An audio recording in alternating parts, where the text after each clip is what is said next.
Hi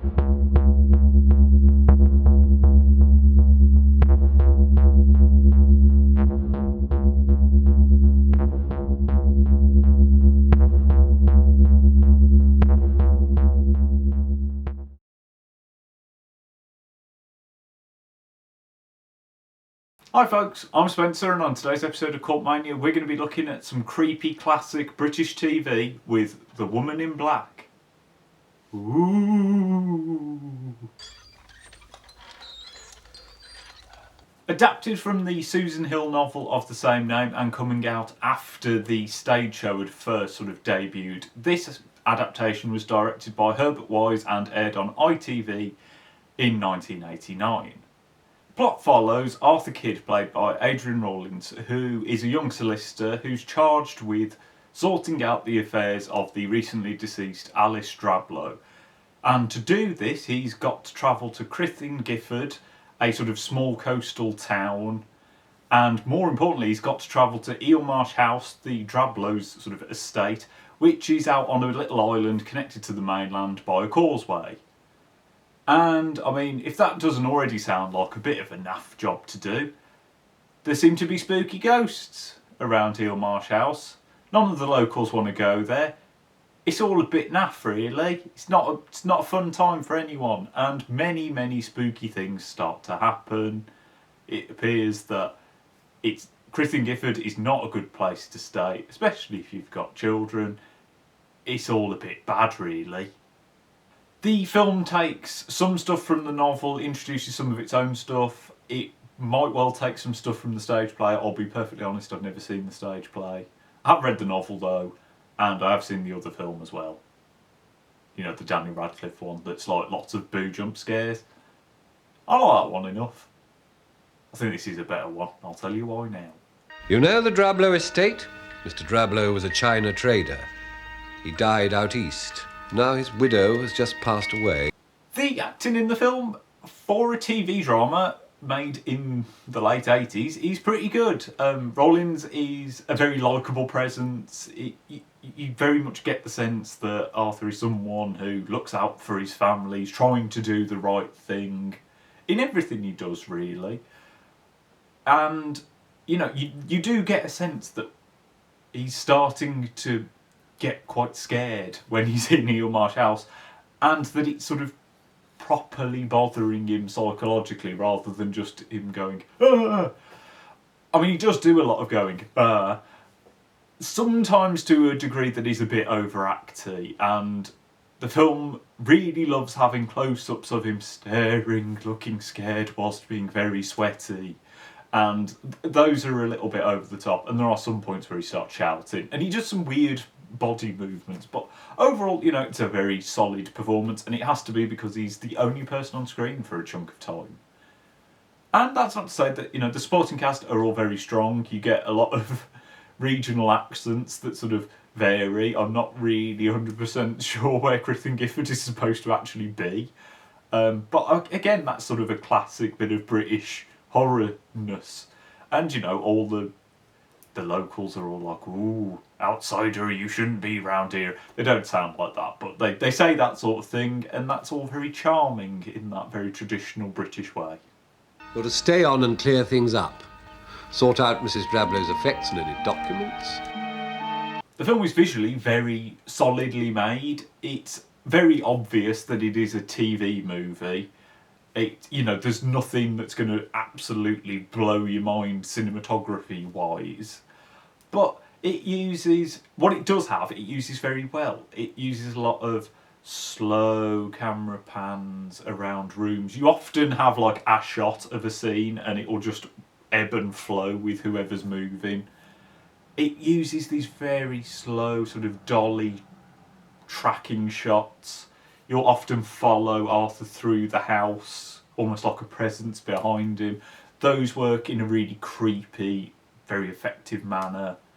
And, I mean, this is all really bolstered by the fact that the house that they shot in for Eelmarsh House is a very, very small, tightly packed in. Like, it feels like a big house, but where someone's tried to cram as many rooms into it as they possibly could. And this feels really claustrophobic, especially because the film was was broadcast in 4:3.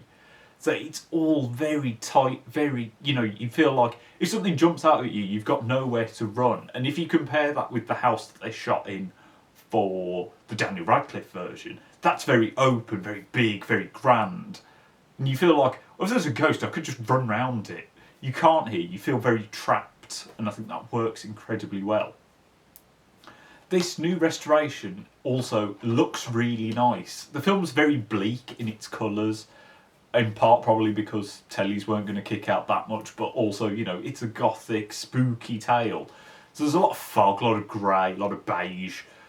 But it all still, it has that feel to it that it's creepy.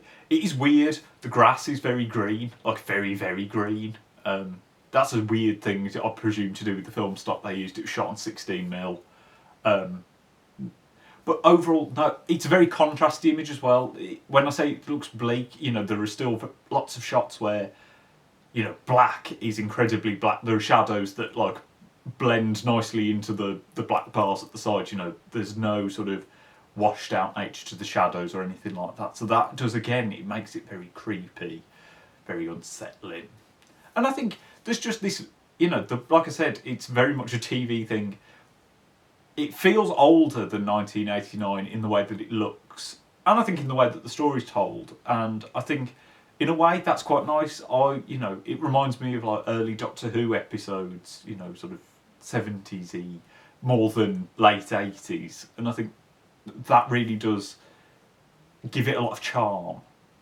She has found ways to make me hear their calamity in the marshes. Last night, there'll be strange noises around the house. There's a whole thing with something happened out on the causeway and the sound of it constantly sort of comes back to shore. That all works really well. It's really well designed. It's genuinely quite unsettling. But even the sound effects, there's a lot of seagull noises, but they've got this weird, they're weirdly fake. You can tell that they're just a stock sound effect, and yet it's actually creepier, because I think it's because you hear the same seagull over and over and over again. It's almost in the same way that you're hearing that event that happened on the causeway over and over. Scary seagulls, who knew they were going to be a thing? The soundtrack is also very much a classic. It feels really quite old-fashioned. It's a lot of strings. Spooky flutes are a big thing on this soundtrack, and I think that's, again, it just harkens back. It's got this sort of weird, old, slightly radiophonic workshop when they weren't doing just electronic stuff sound to it, and I think, it does help build a spooky atmosphere, and only very rarely sort of tips into sort of being a bit melodramatic and a bit too much, stabby strings, Psycho style. It does that occasionally, but generally, again, it's about building mood.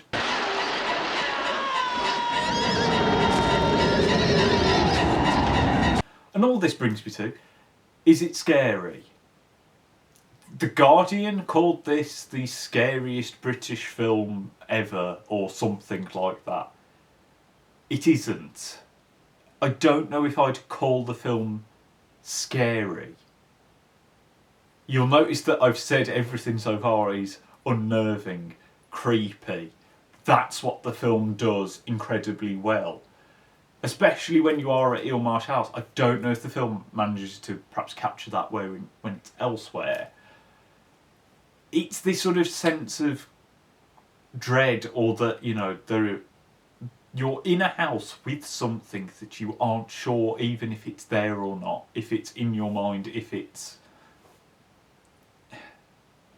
just, like I said, it's just that creepy, something is moving about upstairs, rather than things jumping out at you, or, there are lots of points, and I think this works actually in the film's favour. There are a few points where, Arthur will look out of a window, or he'll open a door, and any other film, especially a modern film, especially the new Woman in Black film, would have something jump out at you, or he'd look out the window and there'd be something going, ooh, you know, staring at him. A lot of the time, nothing happens. And I think actually, for a modern audience, this sort of builds tension because you're constantly building up to something that doesn't happen because your mind is tricking you into thinking that something's going to happen. And there are times when this works really, really well because the tension builds and builds and builds. And then something does happen and you've sort of been tricked into thinking that it's not going to happen now because it hasn't happened for the last 5 minutes of build-up. And then it does, it's like, ah! The only problem is it sometimes does this for so long that you kind of like, just give me something to scare me now. Just jump out at me. And I think, especially for a younger modern horror audience, that's going to get a bit tiring. You know, I saw this for the first time at age sort of 14, having already seen the Daniel Radcliffe one. We watched, because we read the book at school, we watched this version on like a crummy YouTube rip. I don't think we didn't finish it. I don't even think we got to the sort of infamous nursery sequence because everyone thought that it was boring. And I can understand why. I mean, I don't think it is boring. I think it's, you know, the mood it builds is brilliant.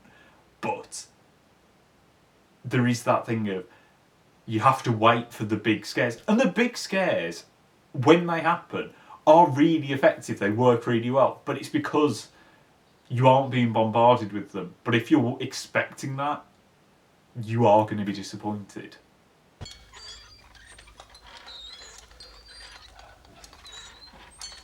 So, is it worth tracking down?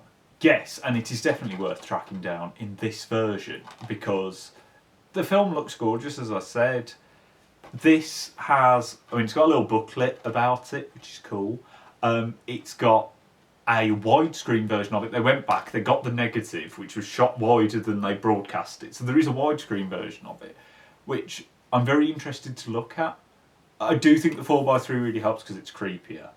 But I'm glad that's there. There's a cool, very cool sounding commentary with Mark Gatiss, Kim Newman, and Andy Nyman. I think that's going to be fantastic listening. Can't wait to listen to that, really.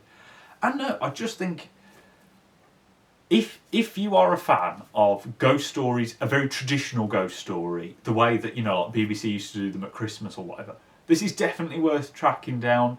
And even if you've seen it before, you haven't seen it looking this good, because I remember that awful YouTube rip looked like dog poo. The thing is, I mean, I rather like the Daniel Radcliffe one. It's a fun boo haunted house movie, and I think if that's your general sort of thing, stick with that version. This version's going to bore you to tears. But if you're in the mood, this is a drama with scary moments in it. That's how it feels. It's much more like these things are happening and then occasionally something scary happens. That's what you have to know going in. And I think if you can get on board with that, it's a very good version of that sort of film. Like I said, it feels much older than it is, and I like that. It feels very classic. You've just got to be prepared for that classic feeling. So yeah, if that's your cup of tea, definitely check it out. If you just want things yelling boo at you, don't watch this. You'll be bored. But that's just my opinion. Have you seen this old version of Woman in Black? If so, what do you think? How do you compare it with the book, the stage play, the Radcliffe film sequel that has Adrian Rollins in it, actually? Yeah, let me know down in the comments. Like and subscribe so you don't miss any more videos. And I shall see you next time.